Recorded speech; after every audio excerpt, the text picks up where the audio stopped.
PGDCA की class में internet और नेटवर्किंग के पेपर में आप सभी का स्वागत है। ये आपका सेकंड पेपर है। पहले पेपर का नाम आपका सैड है, सिस्टम एनालिसिस एंड डिज़ाइन। दूसरे पेपर का नाम है नेटवर्किंग एंड इंटरनेट और तीसरा पेपर है आपका डीबीएमएस। नेटवर्किंग एंड इंटरनेट में हम प्रश्न देख रहे हैं। नंबर एक, एचटीएमएल क्या है, विभिन्न वर्जन और एलिमेंट बताते हुए एक सैंपल डॉक्यूमेंट का निर्माण कीजिए। तो सबसे पहले हम देखते हैं एचटीएमएल क्या है। एचटीएमएल का पूरा नाम हाइपर टेक्स्ट मार्कअप लैंग्वेज है। हाइपर टेक्स्ट मार्कअप लैंग्वेज है। यह एक मार्कअप लैंग्वेज है जिसका कार्य वेब पेज निर्माण के लिए होता है। यह सामान्य पेज को हाइपर टेक्स्ट में बदलने की क्षमता रखती है। इसमें कोड्स का समूह वेब पेज को यह दर्शाता है कि वह ब्राउज़र में कैसा दिखेगा। वो वेब पेज कोड्स का जो समूह होता है वो वेब पेज के द्वारा ब्राउज़र पर कैसा दिखेगा ये इसके द्वारा निश्चित होता है। अब हम एक चीज़ देखते हैं कि इंटरनेट पर जो इन्फॉर्मेशन होती है वो दो तरीके से होती है। एक होती है लीनियर इन्फॉर्मेशन और दूसरी नॉन लीनियर इन्फॉर्मेशन। पहली है लीनियर और दूसरी नॉन लीनियर। तो लीनियर इन्फॉर्मेशन जो होती है वो टेक्स्ट के रूप में होती है और नॉन लीनियर इन्फॉर्मेशन ये ठीक इसके विपरीत होती है। जैसे ही माउस को किसी शब्द पर या लाइन पर ले जाया जाता है तो उसका कलर चेंज हो जाता है। उसका कलर चेंज हो जाता है और वो चीज़ जो है तो विस्तार से हमें दिखाई देने लगती है और इसको हम बोलते हैं हाइपर टेक्स्ट। और ये जो हाइपर टेक्स्ट होते हैं इनमें जो लिंक बनाई जाती है ये हाइपर लिंक कहलाती है। इनमें हाइपर टेक्स्ट पर जो लिंक का निर्माण किया जाता है वो हाइपर लिंक कहलाती है। हाइपर लिंक तीन प्रकार की होती है। नंबर एक, टेक्स्ट हाइपर लिंक। नंबर दो, इमेज हाइपर लिंक। नंबर तीन, इमेज मैप्स। अब हम आते हैं, ये तो हो गई कि HTML क्या है। अब इसके बाद में हम आते हैं HTML के विभिन्न वर्जन्स कौन कौन से हैं। तो HTML के जो वर्जन्स हैं वो हैं 2.0, 3.0, 3.2, 4.0, 4.01 और HTML5। HTML 4.01 को सन 2000 मई में इसको ISO के द्वारा मानकीकृत किया गया, अर्थात इसके स्टैंडर्ड स्वरूप को स्वीकार किया गया। इसके बाद में हम आते हैं HTML के विभिन्न एलिमेंट्स कौन कौन से हैं। HTML के विभिन्न एलिमेंट्स हैं टैग्स और एट्रीब्यूट्स। सामान्यतः वेब पेज में टैग्स का ही उपयोग किया जाता है। टैग्स के द्वारा ही हम वेब पेज में कार्य करते हैं। टैग्स को यदि हम कहें तो ये दो प्रकार से इसको बांट सकते हैं। एक होता है स्टार्ट टैग, दूसरा होता है एंड टैग। स्टार्ट टैग को हम ओपनिंग टैग भी बोल सकते हैं, एंड टैग को हम क्लोजिंग टैग भी बोल सकते हैं। स्टार्ट टैग जो होता है वो एंगल ब्रैकेट्स के भीतर, एंगल ब्रैकेट्स अर्थात ये इस तरीके से एंगल ब्रैकेट्स के भीतर यहाँ पर टैग का नाम लिखा रहता है। जैसे सपोज हम यहाँ पर HTML लिख दें, ये हमारा ओपनिंग टैग हो गया, HTML का ओपनिंग टैग हो गया। और यदि हम क्लोजिंग टैग की बात कर रहे हैं, क्लोजिंग टैग इसका कैसे क्लोज किया जाएगा, तो उसको फॉरवर्ड स्लैश के साथ में हम लिख देंगे। किसी भी टैग को यदि हम फॉरवर्ड स्लैश का उपयोग करते हुए लिख देते हैं एंगल ब्रैकेट्स के भीतर तो वो क्लोजिंग टैग कहलाएगा। तो ये ओपनिंग टैग हो गया, ये क्लोजिंग टैग हो गया। इस तरीके से हम देखते हैं कि टैग को हम दो भागों में बांट रहे हैं, एक स्टार्ट टैग और दूसरा एंड टैग। सामान्यतः टैग्स में स्टार्ट और एंड दोनों का उपयोग किया जाता है। फिर इसके बाद में दूसरा जो एलिमेंट है इसका वो है एट्रीब्यूट। इसमें यह बताया जाता है कि टैग्स का उपयोग किस प्रकार किया जाना है, ये एट्रीब्यूट के द्वारा बताया जाता है। तो एट्रीब्यूट का इसका यदि हम सिंटैक्स देखें तो क्या होगा, तो एट्रीब्यूट बराबर वैल्यू, एट्रीब्यूट बराबर वैल्यू, अर्थात एट्रीब्यूट का नाम दे दें हम, उसके बराबर डबल कोड के भीतर हम उस अलाइन का नाम लिख दें। जैसे अलाइन हमने यहाँ पर सेंटर दिया हुआ है, यहाँ पर एट्रीब्यूट का नाम और बराबर उसका जो एट्रीब्यूट हम प्रयोग करना चाह रहे हैं अलाइन का, सेंटर, राइट, इस तरीके से हम यहाँ पर ये अलाइन का प्रयोग कर सकते हैं। इसके बाद में अब हम आते हैं कि HTML डॉक्यूमेंट में जो मुख्य टैग्स हैं वो कौन कौन से हैं। तो HTML डॉक्यूमेंट के जो मुख्य टैग हैं वो सबसे पहला है HTML टैग। फिर इसके बाद में जो दूसरा टैग उपयोग होता है वो है हेड टैग। फिर इसके बाद में जो तीसरा टैग है वो है टाइटल टैग।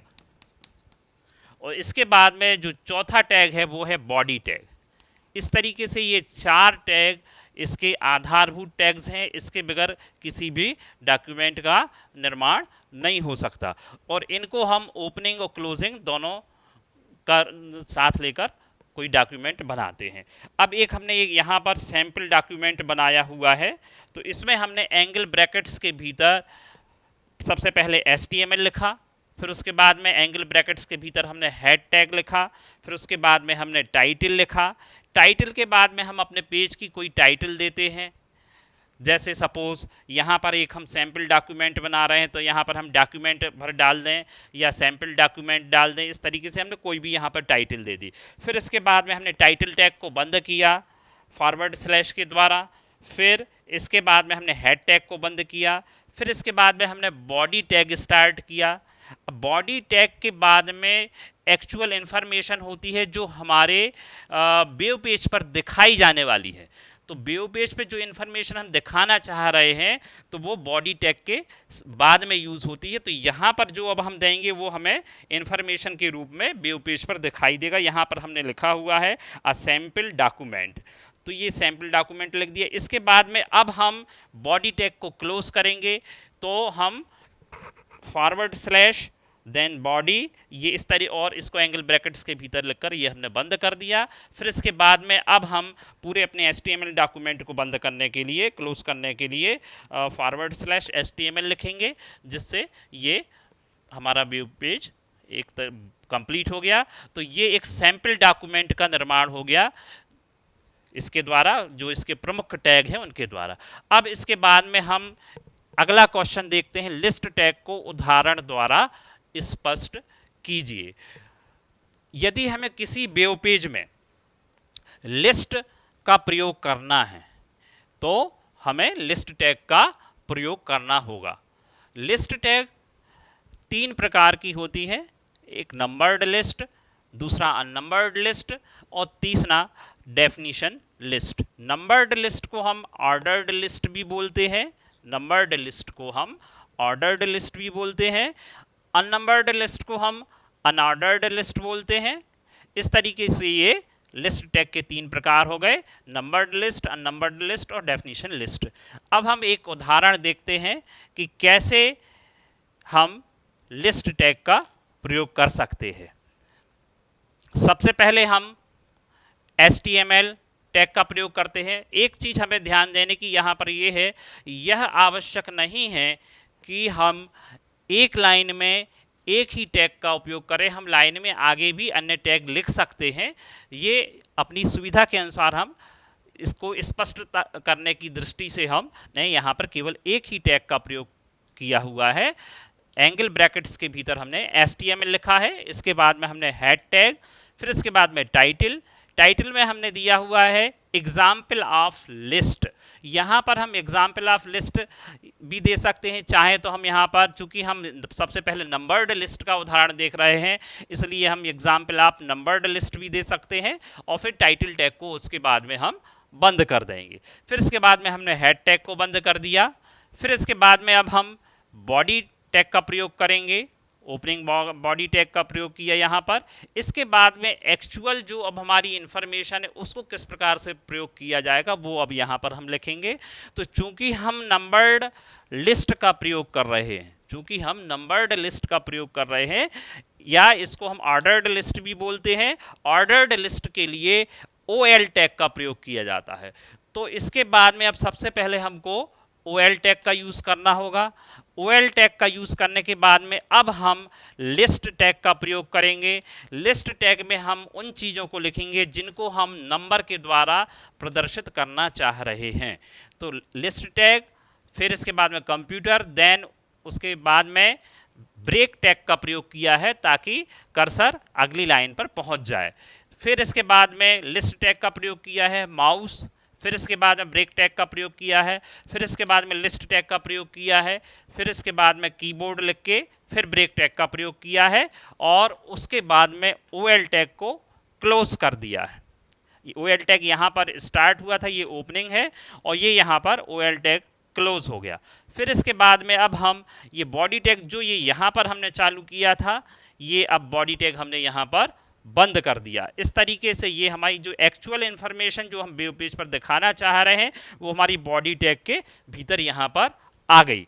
इसके बाद में हम HTML टैग को बंद कर देंगे। तो इस तरीके से हम देखते हैं कि ये हमने नंबर्ड लिस्ट का एग्जाम्पल ये इस तरीके से हमने लिखा हुआ है, और ये चीज़ जो हम टाइप करते हैं ये हम नोटपैड पर टाइप करते हैं, और इसको फिर जब हम सेव करते हैं तो ये .html एक्सटेंशन के द्वारा इसको सेव करते हैं। सपोज़ इस फाइल का नाम हमने अपने नाम से या सपोज़ हमने लिस्ट नाम से ही डाल दिया है, तो list.html इस तरीके से इस फाइल का हमने नाम दे दिया, इसको सेव कर दिया। और फिर इसको जब हम वेब पेज पर देखना चाहते हैं जब, तो उसको हम ब्राउज़र पर इसको ओपन करेंगे तो इसका रिजल्ट अब हमें किस तरीके का दिखाई देगा, वो हमको इस तरीके से दिखाई देगा। जब इसको हम इंटरनेट एक्सप्लोरर पर खोलते हैं तो ये ब्राउज़र पर खोलते हैं तो ये हमको आउटपुट दिखाई देता है। तो कंप्यूटर ये जो यहाँ लिखा हुआ है वो यहाँ आ गया, माउस यहाँ है, कीबोर्ड ये यहाँ, इस तरीके से हमको ये आउटपुट प्राप्त हो गया। तो इस तरीके से ये हमने नंबर्ड लिस्ट का उदाहरण देखा हुआ है। अब इसी उदाहरण को यदि हमें कन्वर्ट करना है अननंबर्ड लिस्ट के उदाहरण में, तो हमें थोड़े से संशोधन करना पड़ेंगे, और ये हमारा एग्जाम्पल जो है वो अननंबर्ड लिस्ट में परिवर्तित हो जाएगा। तो HTML हेड ये हमको पूरा ज्यों का त्यों लिखते चले आना है, और जहाँ पर OL लिखा हुआ है यहाँ पर हमें UL का प्रयोग करना है। अब यहाँ पर हम UL टैग का प्रयोग कर देंगे, OL की जगह हम UL टैग का प्रयोग करेंगे, और इसके बाद में जो इन्फॉर्मेशन हमारी लिखी हुई है वो ज्यों की त्यों रहेगी। कंप्यूटर, माउस, कीबोर्ड ये जो कि त्यों लिखेंगे, और इसके बाद में जब OL टैग हमने बंद किया है तो यहाँ पर हम OL टैग बंद ना करके यहाँ पर हम UL टैग को क्लोज करेंगे। फिर इसके बाद में बॉडी टैग क्लोज करेंगे, फिर HTML टैग क्लोज करेंगे। तो इस तरीके से ये हमारा जो एग्जाम्पल है अब अननंबर्ड लिस्ट या अनऑर्डर्ड लिस्ट के एग्जाम्पल में परिवर्तित हो गया। और जब इसका हम आउटपुट स्क्रीन पर देखेंगे ब्राउज़र पर ओपन करके इस फाइल को, तो ये इस तरीके से हमको दिखाई देगा। एक ये आप यहाँ पर डॉट देख रहे हैं, ये डॉट, फिर कंप्यूटर, फिर ये डॉट, माउस। तो ये अनऑर्डर्ड लिस्ट के रूप में ये हमें इस तरीके से आउटपुट हमारे सामने आ जाएगा। फिर इसके बाद में जो लिस्ट टैग का तीसरा प्रकार है वो है डेफिनीशन लिस्ट। डेफिनीशन लिस्ट के अंतर्गत हम उन चीज़ों को लेते हैं जिनकी हमें डेफिनीशन देना है। जैसे सपोज़ हम सॉफ्टवेयर और हार्डवेयर की डेफिनीशन दर्शाना चाह रहे हैं, तो उसको हम किस प्रकार से दर्शाएंगे वो हम देखते हैं। तो ये हमको मालूम है कि हमको थोड़ा सा संशोधन करने से बीच की चीज़ भर हमें संशोधन करना पड़ती है, बाकी ऊपर के कुछ टैग वही रहते हैं और नीचे जो लास्ट में हम बंद करते हैं तो वो भी वही रहते हैं। तो सबसे पहले हमने HTML तो हमें लिखना ही है, फिर इसके बाद में हेड टैग, फिर इसके बाद में टाइटल। टाइटल में आप दे सकते हैं एग्जाम्पल ऑफ डेफिनीशन लिस्ट। फिर इसके बाद में टाइटल टैग को हम बंद कर देंगे, फिर इसके बाद में हेड टैग को बंद करेंगे, फिर बॉडी टैग हमारा ओपन वाला बॉडी टैग लिखेंगे। फिर इसके बाद में हम अब यहाँ पर डेफिनीशन लिस्ट का प्रयोग करने जा रहे हैं, इसलिए हम यहाँ पर DL टैग का प्रयोग करेंगे। जो हमने ओ OL टैग या UL टैग का प्रयोग किया था, अब उसकी जगह अब हम यहाँ पर DL टैग का प्रयोग करेंगे। और यहाँ पर अब चूंकि हमको डेफिनीशन टर्म भी देना है, तो उसके लिए अब हम DT टैग का प्रयोग करेंगे। इसके बाद में अब हम DL टैग के बाद में DT टैग का प्रयोग करेंगे और उसके सामने हम लिखेंगे सॉफ्टवेयर। फिर इसके बाद में अब हम, चूंकि हमको उसकी डेफिनीशन भी देना है, तो फिर इसके बाद में अब हम DD टैग का प्रयोग करेंगे, डेफिनीशन डिस्क्रिप्शन। DD मतलब डेफिनीशन डिस्क्रिप्शन। अब यहाँ पर हम उसका डिस्क्रिप्शन दे सकते हैं। तो a set of instruction is called software. इस तरीके से हम वहाँ पर DD टैग का प्रयोग करने के बाद में हम एक डेफिनीशन टाइप कर देते हैं। फिर इसके बाद में अब हम DL टैग को क्लोज कर देते हैं। हमें केवल DL टैग क्लोज करना है, तो DL टैग को हम क्लोज कर देंगे /DL। इस तरीके से ये हमारा डेफिनेशन लिस्ट टैग क्लोज हो गया। उसके बाद में हमने बॉडी टैग क्लोज किया, उसके बाद में HTML टैग क्लोज किया। इस तरीके से हमने ये तीनों एग्जाम्पल, तीनों लिस्ट टैग के एग्जाम्पल्स देख लिए, numbered list, unnumbered list, definition list. और जब हम इसका आउटपुट देखते हैं तो हमें स्क्रीन पर सॉफ्टवेयर लिखा हुआ दिखाई देगा, उसके बाद में सॉफ्टवेयर की डेफिनेशन लिखी होगी, फिर हार्डवेयर लिखा होगा और हार्डवेयर की डेफिनेशन लिखी होगी। तो इस तरीके से ये हम तीनों लिस्ट टैग के एग्जाम्पल देख लिए। अगला प्रश्न हम ले रहे हैं, हाइपरलिंक को दर्शाने वेब पेजेस का निर्माण कीजिए। हाइपरलिंक को दर्शाने के लिए हमको वेब पेज का निर्माण करना है। तो हाइपरलिंक को दर्शाने के लिए हमको एक चीज़ ध्यान रखना चाहिए कि इसमें एक पेज मुख्य होता है और बाकी के पेज उससे जुड़े हुए होते हैं। तो इसमें यहाँ पर एक हम एग्जाम्पल ले रहे हैं जिसमें कॉलेज में जो विभिन्न कक्षाएं चल रही हैं उनके नाम दिए हों, उनका ड्यूरेशन पीरियड दिया हो, उनकी फ़ीस दी हो, उनके कॉलेज का नाम दिया हो, यूनिवर्सिटी का नाम दिया हो, इत्यादि विभिन्न जानकारियाँ दर्शाने के लिए एक एग्जाम्पल हम ले रहे हैं।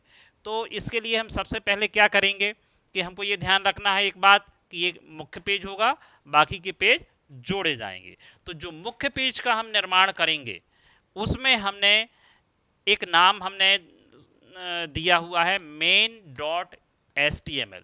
तो एक main.html पेज का हम निर्माण करेंगे जिसमें कि ये फाइलें हमारी जुड़ी हुई होंगी। कौन कौन सी? BCom, BSc, BA, PGDCA।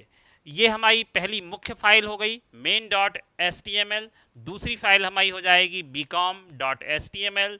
तीसरी फाइल हो जाएगी हमारी bsc.html, BA.html, फिर PGDCA.html, जिसमें मुख्य फाइल हमारी main.html है और बाकी की फाइलें हमारी जुड़ी हुई हैं।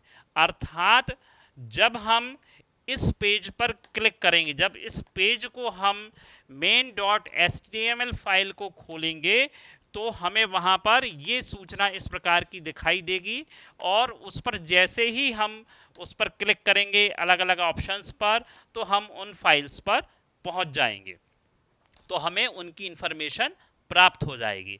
अब हम सबसे पहले निर्माण करते हैं main.html फाइल का।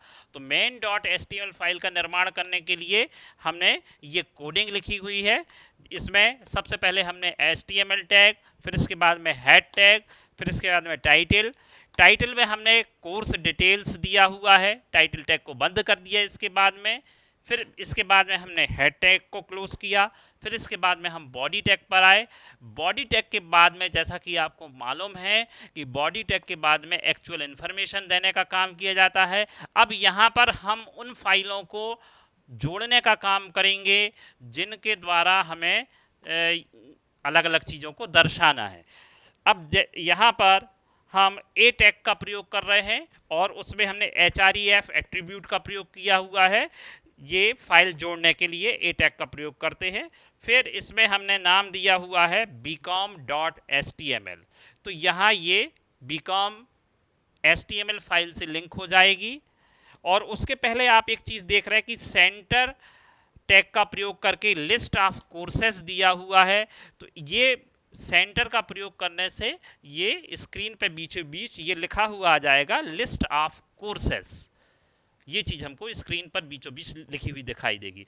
फिर इसके बाद में हमने बीकॉम फाइल बनाई हुई है, बीएससी फाइल बनाई हुई है, बीए फाइल बनाई हुई है, पीजीडीसीए फाइल बनाई हुई है, और इन सभी को दर्शाने के लिए वहाँ पर एक शब्द भी दिखाई देगा आपको, बीकॉम, बीएससी, बीए, पीजीडीसीए, जो इस रूप में हमको दिखाई देगा वहाँ पर। और इसके बाद में अब हम यहाँ पर एक चीज़ आप एक लाइन को देख लीजिए, जैसे हमने ए टैग का यूज़ किया है href bcom.html bcom, फिर इसके बाद में हमने ए टैग को क्लोज कर दिया है और ब्रेक टैग का प्रयोग किया है। इसी तरीके से हम आगे की लाइनों में भी करेंगे, और इसके बाद में हम बॉडी टैग को बंद करके और फिर इसके बाद में हम html टैग को बंद कर देंगे। तो इस तरीके से ये हमारी main.html नाम की मुख्य फाइल का निर्माण हो गया। ये हमारी main.html मुख्य फाइल बन गई, जिसमें हमको ये इन्फॉर्मेशन दिखाई देगी। और इस इन्फॉर्मेशन पर हम जैसे ही क्लिक करेंगे, जैसे हम बीकॉम पर क्लिक करेंगे तो हमको बीकॉम से लिंक जुड़ जाएगी और बीकॉम की हमको डिटेल्स दिखाई देंगी। जैसे ही हम बीएससी पर क्लिक करेंगे तो हम बीएससी की फाइल से जुड़ जाएंगे और हमें बीएससी की डिटेल दिखाई देगी। जैसे ही हम बीए से पर क्लिक करेंगे तो बीए की फाइल से जुड़ जाएंगे, बीए की इन्फॉर्मेशन दिखाई देगी। जैसे ही हम पीजीडीसीए पर क्लिक करेंगे तो पीजीडीसीए की फाइल से लिंक हो जाएगी और पीजीडीसीए की इन्फॉर्मेशन दिखाई देगी। अब इसमें आगे हम बढ़ते हैं। हमने main.html फाइल का निर्माण कर ही लिया, अब हम अदर्स फाइल में केवल एक फाइल का निर्माण करके आपको बता रहे हैं, और उससे आप समझ जाएंगे कि हमको दूसरी फाइलें भी कैसी बनाना है, वो भी वैसी ही रहेंगी जैसी बीकॉम की फाइल है। तो bcom.html फाइल का हम निर्माण कर रहे हैं। तो हमने यहाँ पर लिखा हुआ है html हेड, फिर टाइटल में हमने बीकॉम दिया हुआ है, टाइटल टैग को क्लोज कर दिया है, फिर हेड टैग को क्लोज किया है, बॉडी टैग ओपन किया है, सेंटर टैग का प्रयोग किया है। इसके बाद हमने डिटेल ऑफ बीकॉम लिखा हुआ है, जिससे स्क्रीन पर डिटेल ऑफ बीकॉम बीचों बीच आ जाएगा। फिर इसके बाद में सेंटर टैग को बंद किया है। फिर इसके बाद में हमने जो अदर इन्फॉर्मेशन है जो हमको स्क्रीन पर शो करवाना है वो दी हुई है। नेम ऑफ कोर्स बीकॉम है तो बीकॉम लिखा हुआ है। फिर ड्यूरेशन लिखा हुआ है, बीकॉम की अवधि कितनी है पढ़ाई की, 3 इयर्स है तो 3 इयर्स लिखा हुआ है उसके सामने। फीस कितनी है पर ईयर, 10,000 डली हुई है। फिर कॉलेज का नाम क्या है, जैसे DBLM डाला हुआ है।